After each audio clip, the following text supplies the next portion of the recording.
Hello. Okay, it's Henry Covert. I'm back again. I'm going to continue from where we left off last time with the what the hell is Flicker Street deal. Um, First, I'm going to try to, as quickly and concisely as possible, uh, go over um, what we went through, what I made you go through, what we went over last time. Um, and yeah, hopefully it won't be too bad of an ordeal. I'm gonna try to make this shorter. The 38 plus minutes was, yeah, I don't know. I got a little carried away, a little autobiographical, but that's going to be part of this. I mean, I realize now that this is my vlog. This is my vlog. So, in that case, so be it. You like the fan running back here in a very Lynchian style. Anyhow, I also like the purple hue to the lighting. Um, so, all right. Last time I talked about essentially like my childhood and, a bit, and my friend Thomas Shackelford Davis, who was a year or so older than me and kind of saved me from bullies and a horrible daycare center that I had to go to every day for a week after school. He was always like, "Don't you mess with my little buddy. He better come back in one piece." And, we're talking this 9-year-old kid, going off on these people about it. It's pretty beautiful. So anyway, I uh, I love Thomas. He was my best and for a while only friend. And then we began doing the comic stories together. He started, and then he got some rolling for me, and they weren't as inspired. He kind of like gave me his leftovers, and in hindsight, they were really bad. But he was 9 years old, so the thing is, I didn't like those. I was trying to do a spy thing called the Lintar Agents, and then that never went anywhere. And this other kid in school and I were doing something called Star Patrol or whatever, and I actually drew pages of these comic books, albeit very badly. I don't still possess any of this stuff, which is probably for the better. And um, but Thomas and I, we would like act out our comics. We would draw the characters, design them, and act them out, either individually or together. Individually, it's pretty much a matter of two kids who are each at their house walking through the woods using sticks as swords and guns and uh, talking to themselves, i.e., doing the dialogue for all the characters. And of course, we were heavily influenced by Marvel Comics back then, so our dialogue probably rang somewhere between Stan Lee, Roy Thomas, Jerry Conway, and Steve Englehart. And on a inspired day, maybe a little Gerber thrown in there, but it wasn't really weird enough back then. It was fun for us though. So we were weirder than our stories, but now our stories and I are about equal weirdness.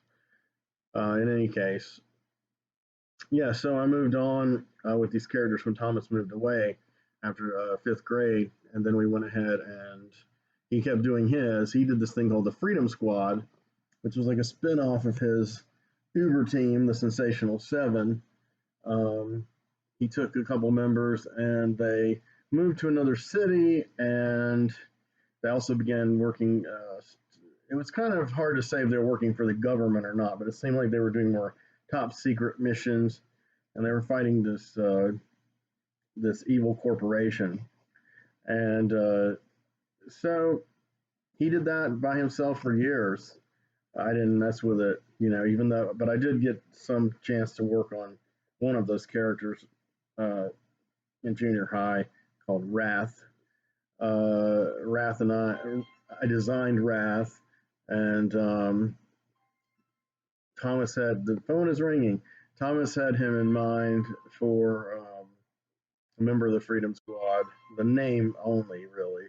And I kind of tried to, round him out, give him a real name, I guess, a purpose of sorts. He seemed like the black sheep of the group, even though he was still kind of conservative compared to the heroes I was beginning to create. Um, he endured, and then he endured into the storyline of Flicker Street, and uh, eventually was killed off. But he had quite a run of great stories, and was related to some very important characters, and was a mentor to some younger characters. So, R.I.P. Wrath. So anyway, um, that was kind of how things went.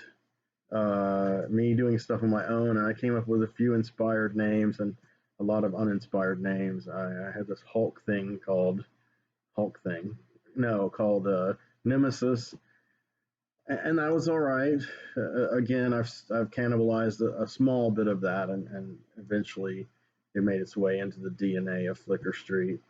Again, not as important as Wrath or by any means, but where I went was I was creating these weird characters with names like Swashbuckler and Corona. Believe it or not, Corona has been one of my main superheroes for many years on and off. Of course, he also is long dead in the story by now, but where I'm at chronologically.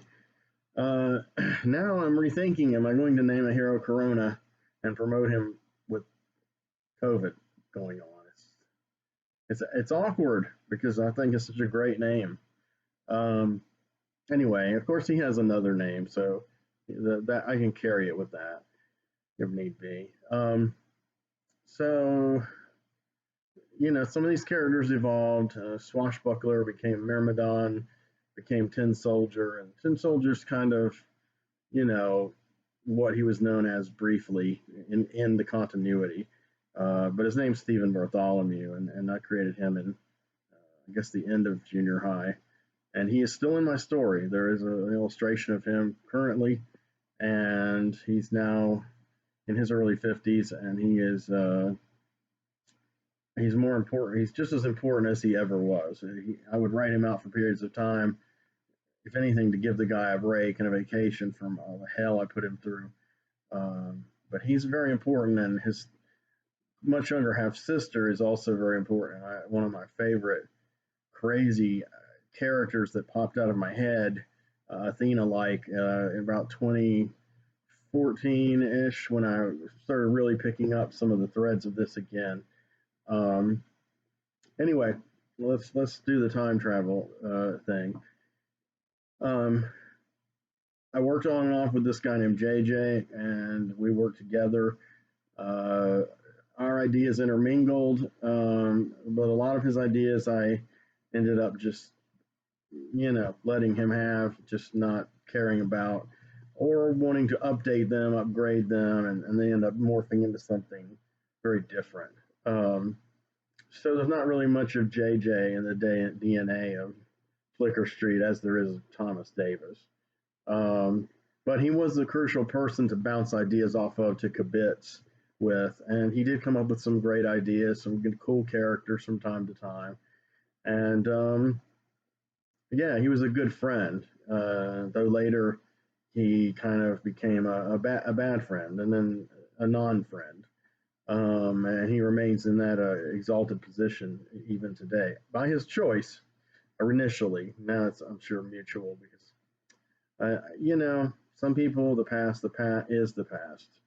Best to leave it there and not time trip. So, but I do find myself often thinking about the days that I was kibitzing ideas back and forth with him, and that was like the mid to late 1980s, and a lot of things I wrote. This was when my writing kind of changed a lot, and hopefully matured a good bit as I started going into the world and having experiences of my own, and not being so sheltered as I had been, and so insular. And essentially, I was writing more about regular people who were affected by this world that has this science fiction infrastructure to it. Um, and eventually, and for a while, I could only do that. And it was kind of strange, the two worlds interacting. Eventually, I was able to synthesize everything. But I had to synthesize all of my own influences and life experiences.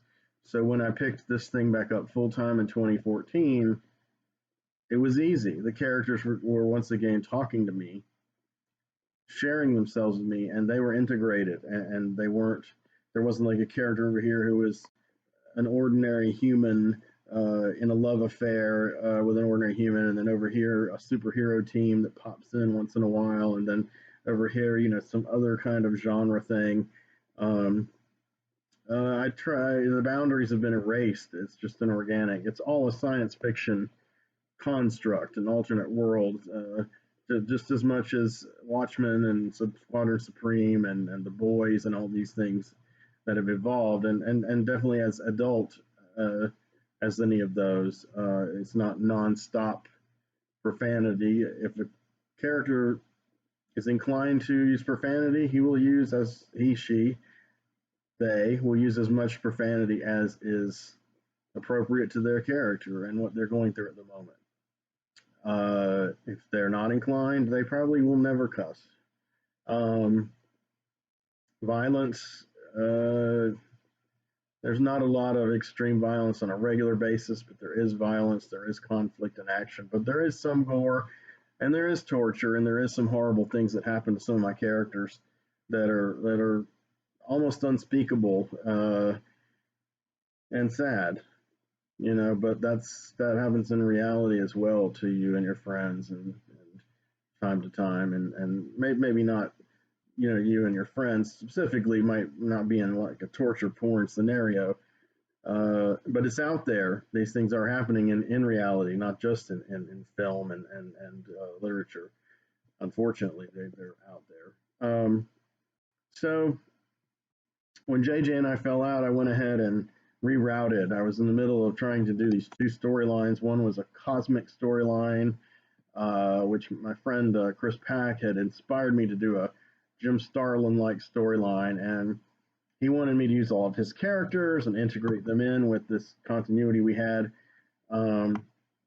but they didn't integrate too well. The only things that remained were two of his ideas, and I will give him credit for those. And of course, unfortunately, Chris, like Thomas, is no longer with us. He died, I believe, at age 45 in 2014, and I didn't really realize he was passed until a year later. I didn't realize Thomas had passed in 2004 until after I moved in here, which was 2015. So, two of the people who really kind of influenced me with their own ideas that were similar but complementary, not exactly complementary to mine, aren't around, have no surviving children, nothing.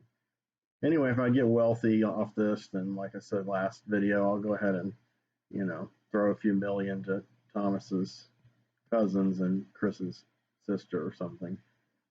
But really, Chris's stuff was minimal, but they were important concepts, and two in particular, and one was a kind of a cosmic war thing, which I later completely retooled. He wanted kind of a Jim Starlin-esque tableau. Starlin is Starlin. I can't beat Starlin. And the times when Starlin isn't Starlin, or is maybe Starlin to the nth degree, it's different than what Chris had in mind. I'm referring to the Metamorphosis Odyssey, which is totally adult, at least until book 3, and my favorite thing by far Starlin ever did. And I've been a fan since I was a little smaller than I am now. So one thing I wanted to say real quick about this is that Thomas had a name for this umbrella project that he and I worked on, and sometimes tried to hire for free other artists to realize it for us and with us, and it was called Dynamite Comics. But that stuck for quite a number of years, really all the way through the end of my knowing Thomas, but which we lost touch around 1989. But by 1989, when I was working with JJ, we had kind of decided that Dynamite Comics was corny, cheesy. Um, so it just kind of went unnamed after it became a completely solo deal, and I redid everything and restructured this into my world, which I still wasn't calling Flicker Street yet.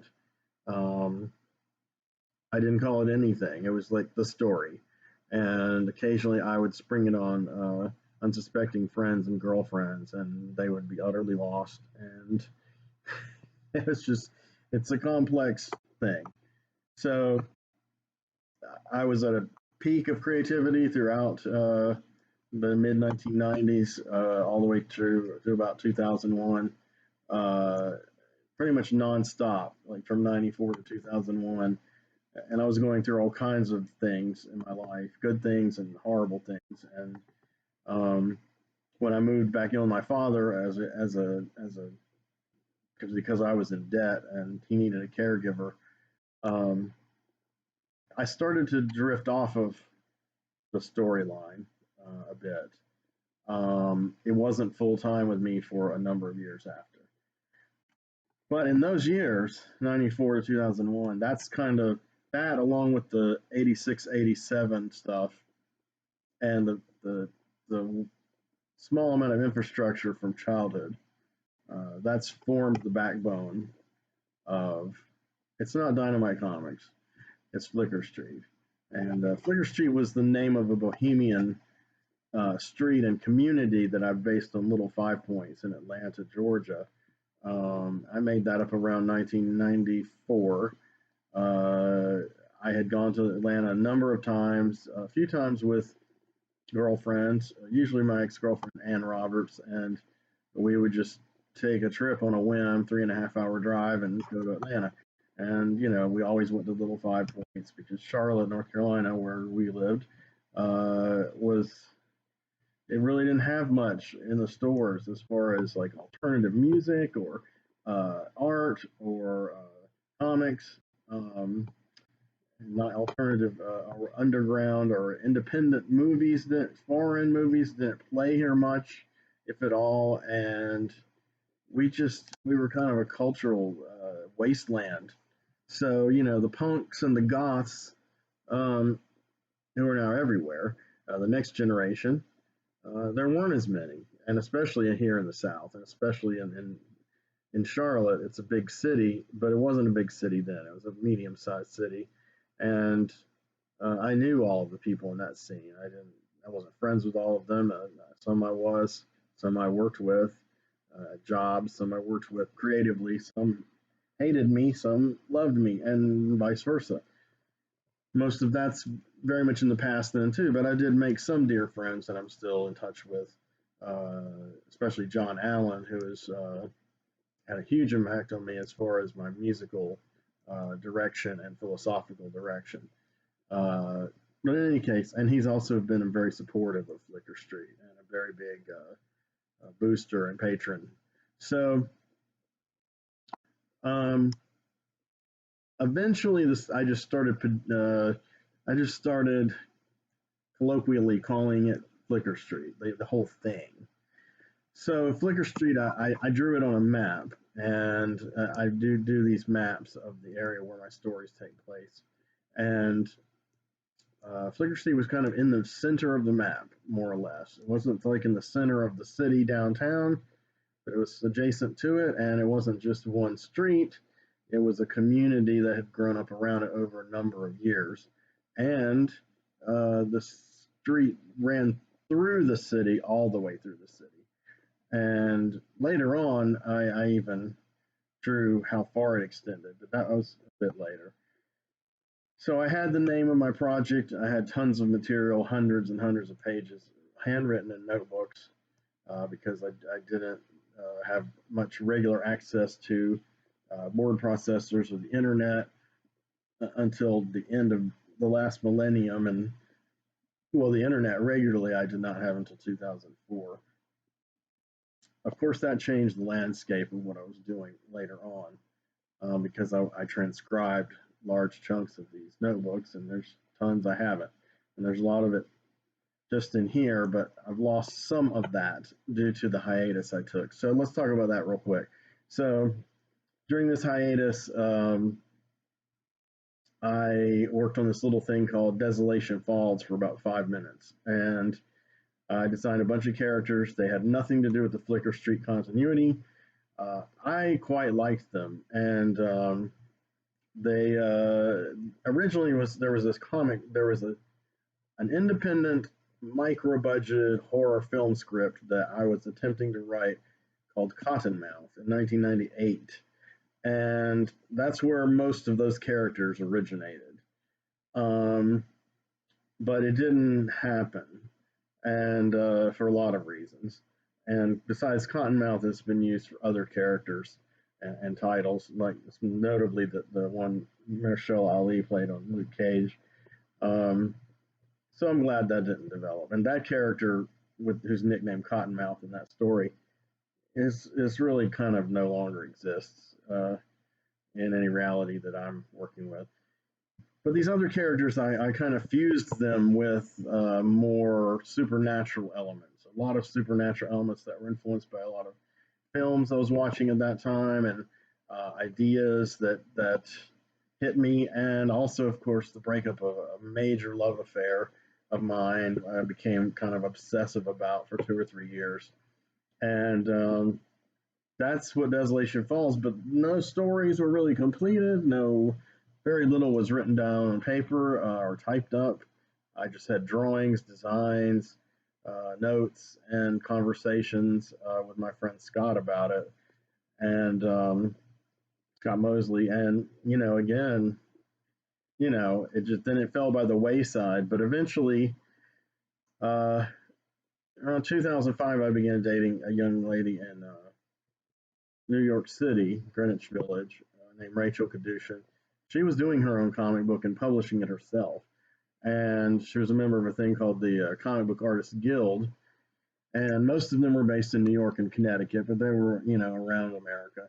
And I'm still friends with a few of them on Facebook and in a very friendly fashion. And I'm, I'm happy about that experience because during that same period, I prepared a proposal for Marvel when they were still doing open submissions.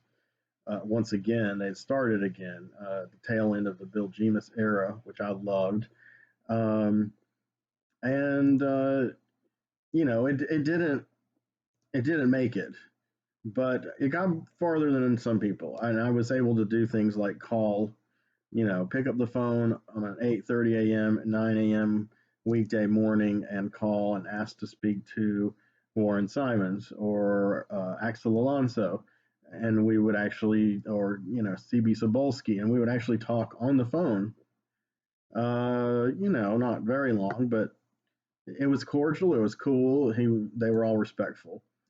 Um, I don't like what any of them have done to Marvel in the last several years. I'll be honest. But back then, they were cutting edge, and I wanted to be part of it in some way.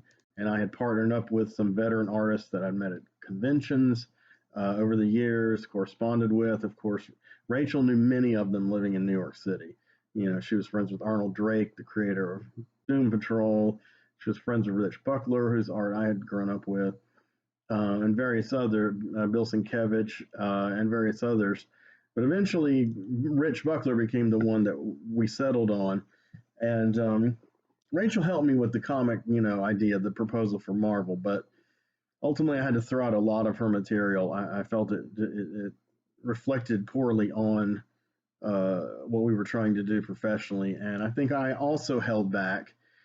And then I also delayed sending some of the material to Marvel because I had started drawing the designs and I got obsessed with drawing them in hyper detail because I had pretty much stopped drawing for several years. And this was a new style for me and I liked it. And I was a perfectionist about it. And anyway, regardless, after that incident, which spread out over, 2.5 years, a comic book artist guild pair of editors, Mark Maz and Sean T. Therian, approached me about an anthology. They were doing an American manga anthology called With Honor. And they wanted to know what I wanted to do in that style, and I was immediately like, yeah, I'd love to draw it, write it, etc., and make it a fresh new character. And Sean D said, don't use characters from this other stuff.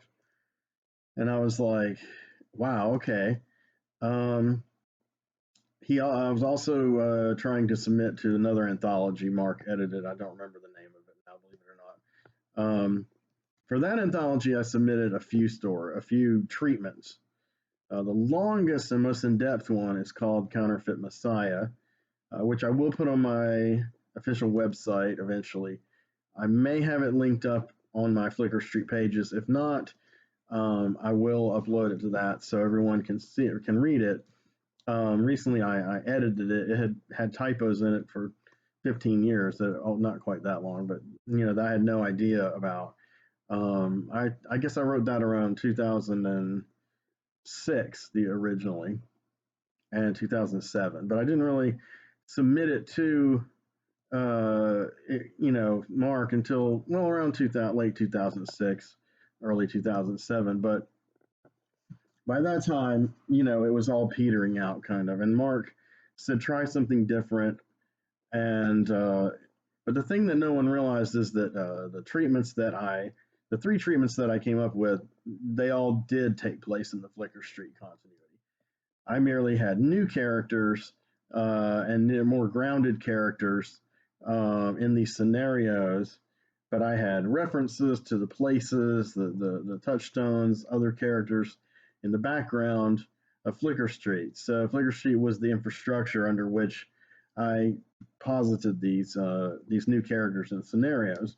And like I said, Counterfeit Messiah, which was based strongly on something that really occurred in my life that played out over a year or two at my former job at Borders Books and Music. A lot of this stuff is really true. It really happened, but I distorted it, etc. And my alter ego for the story was Leo Rosegrave, which is a character that is one of my favorite alter ego characters. Even my email has his name in it. But Leo Rosegrave was one of the last characters I created in 2001, 2002, before I took the long hiatus. So then we're talking like, 4 or 5, whatever years of not writing any Flickr Street characters at all. And now I'm doing these little stories, and they're being rejected, kindly, but rejected. And so I'm like, no, I'll just pack this up. By that time, I was working on these webcomic ideas with Rachel. My friend Sean and I were trying to do some webcomic ideas. Sean Levin, who I've known for many years now online. This is my dearest friend in many ways, and forms and shapes and sizes and, I don't know, dimensions. He's just kind of like an omnipresent force in my life, and I really appreciate him. So essentially, I was doing all these projects, because there was a period where I wasn't working a regular job. I was just freelance writing. I had left Borders, and I was just kind of doing this, and also caregiving to both of my parents. My mom was near death, and she passed in 2009.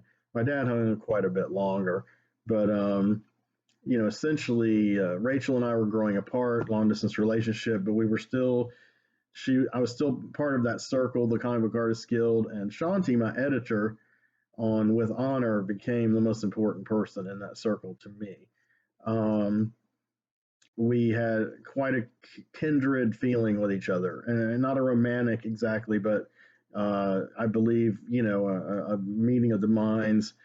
And she understood what I was trying to achieve in my work and vice versa. And when these other treatments didn't pan out, Mark suggested me to her for With Honor. And that's when I decided to do the manga like story, like American manga, and it was going to be left to right even. It was going to be in English.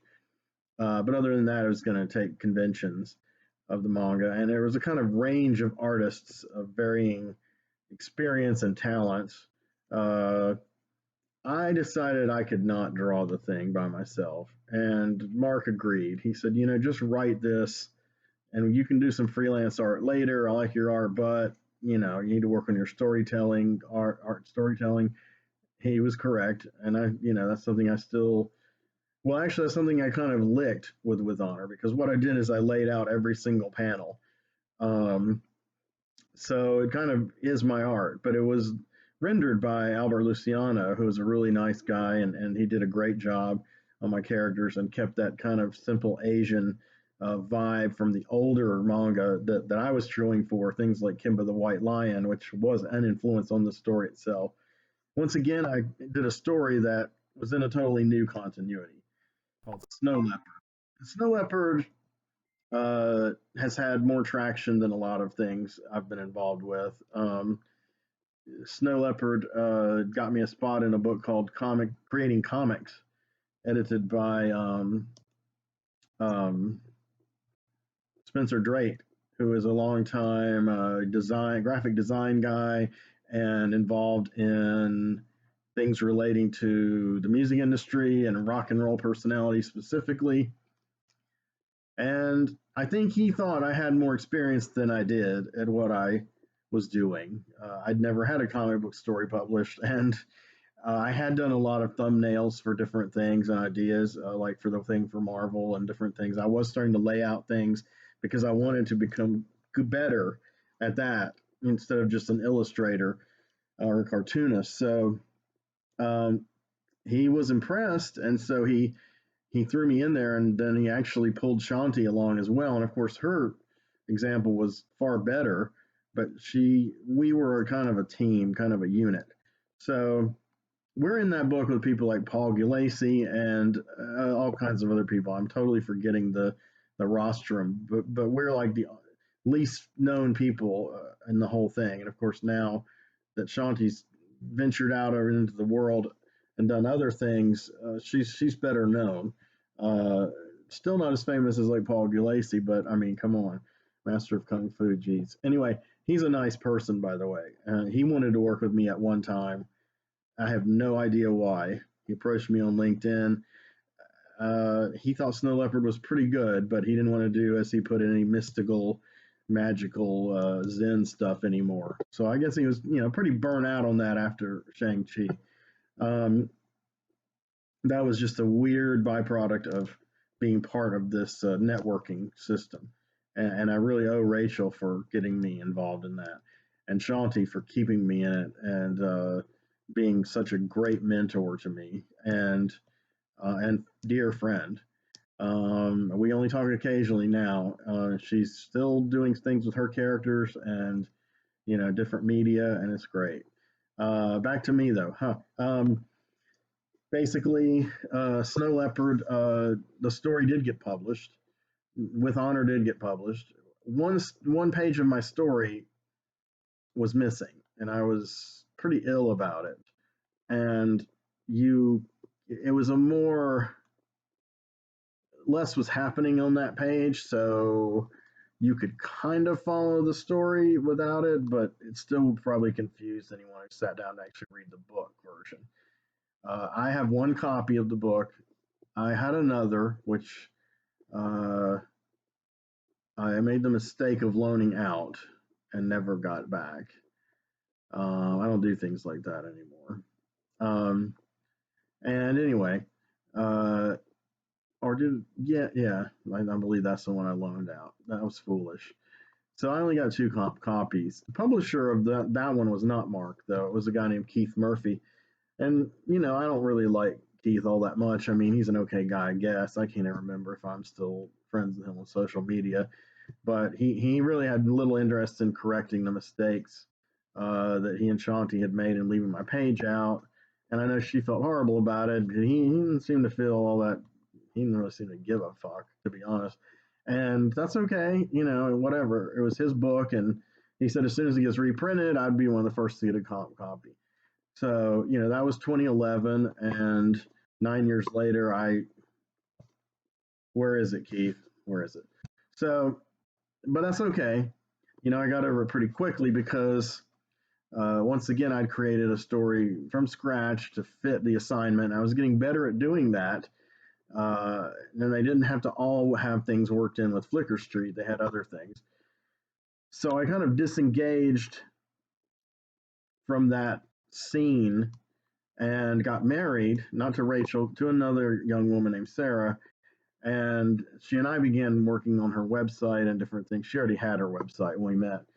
Um, and that was a whole new, different realm. I was doing a lot of writing of reviews and journalism for her and for some other sites. And then Sean Levin came aboard and became her associate editor, and a really good writer named Heather Royston. And the three of us really kind of kept the website together because Sarah really was her own worst enemy with the website, as with all things pertaining to her. So I won't go any further than that on camera, but I will say that that was a fertily creative period too. I wasn't working a regular job, like I said, and I was writing just freelance for some money and helping take care of my dad. And Sarah had a part-time job, and I was writing these web comics, and one was called Conclaves, which was a pastiche of the Defenders. It actually took ideas from this Defenders pitch that Rich Buckler and I had given to Marvel a few years ago. I probably forgot to say what characters we pitched. We pitched Thundra and the Valkyrie. We pitched the Defenders. We pitched Thunder being in the Defenders, and of course, 10 years later, Thundra pops up in the Defenders and battles Valkyrie. It's kind of weird. Maybe a coincidence, but um, that was stuff that we gave Marvel after I signed the non-disclosure form, and I gave them the stuff, and they own it then from then on. So I didn't give them some of what I thought were my quote unquote best ideas, but they didn't shy away from utilizing them later on, just without me or Rich being involved. So the thing is, I took all those ideas and I expanded them far beyond. And I was very Steve Gerber passed away around this time, and I was my favorite superhero comic book of all time is the Defenders. Super Team, at least, is the Defenders, and there's nothing like it. And Gerber's run, especially, has influenced everybody. Especially Grant Morrison and people of that nature. I see tons of things that Steve did in the Defenders that show up in Doom Patrol, for instance. So in any case, excuse me, Conclaves went on, and I hooked up with some really good artists who were going to draw it for me. But I started laying it out too. I laid out the first two issues, but I wasn't quite as obsessive and detailed as I'd been with Snow Leopard. With Snow Leopard, it got to where by the last couple pages, Albert was basically just, literally copying what I drew and et cetera. And Alex Rivera, our inker, was going over with ink. It was just like, and I didn't give them much leeway in that sense because I wanted to own everything about the property. So Albert sent me some alternative designs for Snow Leopard, the character, and I said, let's just stick with what I've got. So the Snow Leopard's copyright, lock, stock, and barrel mine. It's been in print, blah, blah, blah. So it's probably something that I don't want to say known for because the circulation with Honor was very small. But it is something of note that I've done. It's tangible in the world of comic books. I'm hitting the 38-minute mark again, so I'm going to wrap this up, and where I will stop here for the next couple of minutes is to say that the webcomic thing did not pan out, and I was restless and frustrated, and I started to go inward, and I had these ideas, and I'd been doing this new art style that I liked a lot, but no one else seemed to like it at all, and it wasn't, it was discouraging. Sarah was encouraging, and Sean was encouraging, and I had some, even my dad to an extent was encouraging for the first time in his whole life near the end of it, but it wasn't. So shortly after my father passed, and that's a coincidence, it's not really, it wasn't a catalyst. I dived back into Flickr Street. That was like late 2013. Ideas started coming to me. The characters kind of woke up in my brain again and started talking to me, telling me what they'd been up to. since 2002, other than the Counterfeit Messiah escapades. So I'll pick up from that next time. So thank you for listening to this long-winded second chapter of What the Hell is Flicker Street. And this is, I guess, now my vlog. I am a vlogger. So, therefore, it's okay that I'm rambling and being autobiographical and personal because I guess this is what vloggers do on YouTube. So, I've joined the sundry vaunted ranks. All right. Take care. Bye bye.